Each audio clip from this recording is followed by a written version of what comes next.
വേരുകളിലാണ് മരച്ചീനി ആഹാരം സംഭരിച്ചു വയ്ക്കുന്നത്. ഇങ്ങനെ ആഹാരം സംഭരിച്ചു വയ്ക്കുന്ന വേരുകളാണ് സംഭരണ വേരുകൾ എന്ന് പറയപ്പെടുന്നത്. എല്ലാ കിഴങ്ങുകളും സംഭരണ വേരുകളല്ല. രൂപാന്തരം പ്രാപിച്ച കാണ്ഡമാണ് ഉരുളക്കിഴങ്ങ്. മണ്ണിനടിയിൽ കാണുന്ന ഇത്തരം കാണ്ഡങ്ങളാണ് ഭൂകാണ്ഡങ്ങൾ. അപ്പോൾ ഉരുളക്കിഴങ്ങ് എന്നത് വേരല്ല, കാണ്ഡമാണ്. ഇത്തരം കാണ്ഡങ്ങൾ ഭൂകാണ്ഡങ്ങൾ. സംഭരണ വേരുകൾ എന്നാൽ വേരുകളിൽ ആഹാരം സംഭരിച്ചു വയ്ക്കുന്നത്. മരച്ചീനി വേരുകളിലാണ് ആഹാരം സംഭരിച്ചു വയ്ക്കുന്നത്. ഇങ്ങനെ ആഹാരം സംഭരിച്ചു വയ്ക്കുന്ന വേരുകളാണ് സംഭരണ വേരുകൾ എന്നറിയപ്പെടുന്നത്.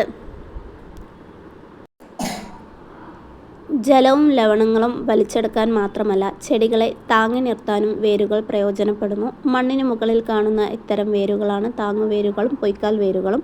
പേരാലിൽ കാണുന്നത് താങ്ങുവേരുകളാണ്. ഇവ മുകളിലെ ശിഖരങ്ങളിൽ നിന്ന് താഴേക്ക് വളരുന്നവയാണ്.